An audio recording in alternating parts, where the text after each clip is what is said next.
नमस्कार दोस्तों, जय माता दी। तो आज के इस वीडियो में हम भगवान श्री राम जी के जीवन की प्रमुख घटनाओं के बारे में जानेंगे। सबसे पहले बालपन और सीता स्वयंवर। पुराणों में श्री राम के जन्म के बारे में स्पष्ट प्रमाण मिलते हैं कि श्री राम का जन्म वर्तमान भारत के अयोध्या नगर में एक क्षत्रिय राजपूत कुल में हुआ था। अयोध्या, जो कि भगवान राम के पूर्वजों की ही राजधानी थी। रामचंद्र के पूर्वज रघु थे। भगवान राम बचपन से ही शांत स्वभाव के वीर पुरुष थे। उन्होंने मर्यादाओं को हमेशा सर्वोस्थान दिया था। इसी कारण उन्हें मर्यादा पुरुषोत्तम राम के नाम से जाना जाता है। उनका राज्य न्यायप्रिय और खुशहाल माना जाता था। इसलिए भारत में जब भी सुराज, अच्छे राज की बात होती है तो राम राज या राम राज्य का उदाहरण दिया जाता है। धर्म के मार्ग पर चलने वाले राम ने अपने तीनों भाइयों के साथ गुरु वशिष्ठ से शिक्षा प्राप्त की। किशोरावस्था में गुरु विश्वामित्र उन्हें वन में राक्षसों द्वारा मचाए जा रहे उत्पात को समाप्त करने के लिए साथ ले गए। राम के साथ उनके छोटे भाई लक्ष्मण भी इस कार्य में उनके साथ थे। ब्रह्मा ऋषि विश्वामित्र, जो ब्रह्मा ऋषि बनने से पहले राजा विश्वथर थे, उनकी तपोभूमि बिहार का बिक्सर जिला थी। ब्रह्मा ऋषि विश्वामित्र वेद माता गायत्री के प्रथम उपासक हैं। वेदों का महान गायत्री मंत्र सबसे पहले ब्रह्म ऋषि विश्वामित्र के ही श्रीमुख से निकला था। कालांतर में विश्वामित्र जी की तपोभूमि राक्षसों से आक्रांत हो गई थी। तारका नामक राक्षसी विश्वामित्र जी की तपोभूमि में निवास करने लगी थी तथा अपनी राक्षसी सेना के साथ बक्सर के लोगों को कष्ट दिया करती थी। उसी समय आने पर विश्वामित्र जी ने निर्देशन प्रभु श्री राम के द्वारा वहीं पर उसका वध करवा दिया था।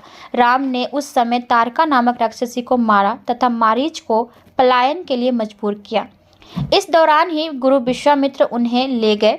वहां के विदेश राजा जनक ने अपनी पुत्री सीता के विवाह के लिए एक स्वयंवर समारोह आयोजित किया था, जहां भगवान शिव का धनुष था, जिस पर प्रत्यंचा चढ़ाने वाले सूरवीर से सीता जी का विवाह होना था। बहुत सारे राजा महाराजा उस समारोह में पधारे थे।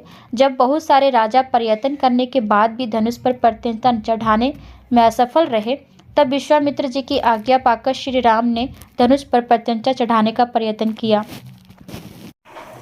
उनकी प्रत्यंचा चढ़ाने में प्रयत्न में वह महान धनुष घोर ध्वनि करते हुए टूट गया। महर्षि परशुराम ने जब इस घोर ध्वनि को सुना तो वे वहां आ गए और अपने गुरु शिव का धनुष टूटने पर रोष व्यक्त करने लगे।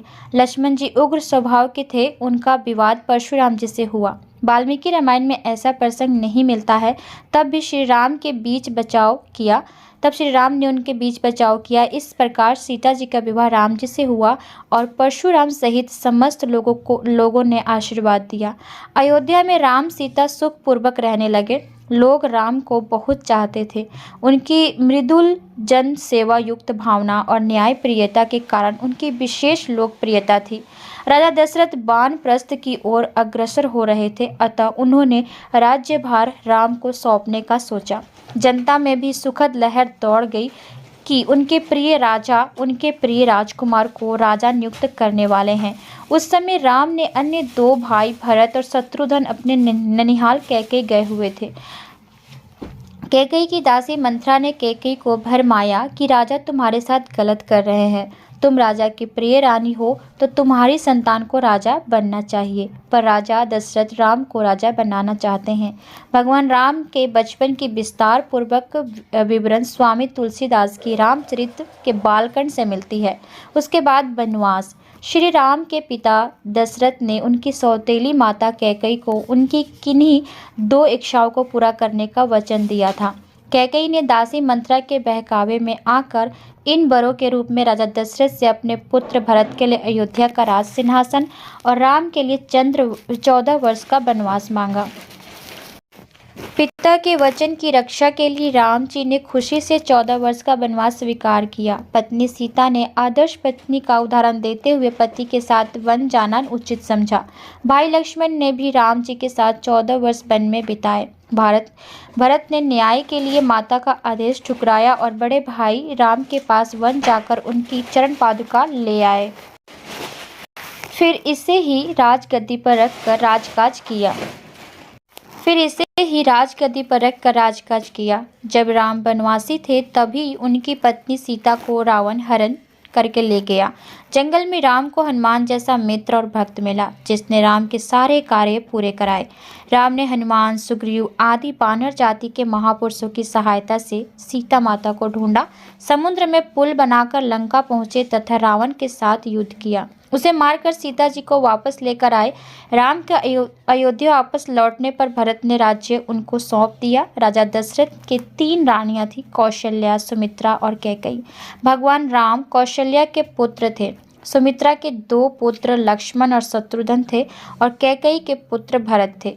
राज्य नियमों के अनुसार राजा का ज्येष्ठ पुत्र ही राजा बनने का पात्र होता है। अतः श्री राम का अयोध्या का राजा बनना निश्चित था। कैकेयी, जिन्होंने 2 बार राजा दशरथ की जान बचाई थी और दशरथ ने उन्हें यह वर दिया था कि वो जीवन के किसी भी पल उनसे 2 वर मांग सकती हैं।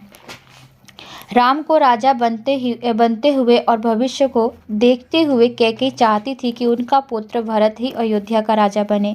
इसलिए उन्होंने राजा दशरथ का द्वारा राम को 14 वर्ष का वनवास दिलाया और अपने पुत्र भरत के लिए अयोध्या का राज्य मांग लिया। वचनों में बंधे राजा दशरथ को विवश होकर यह स्वीकार करना पड़ा। श्री राम ने अपने पिता की आज्ञा का पालन किया। श्री राम की पत्नी देवी सीता और उनके भाई लक्ष्मण जी भी वनवास गए थे।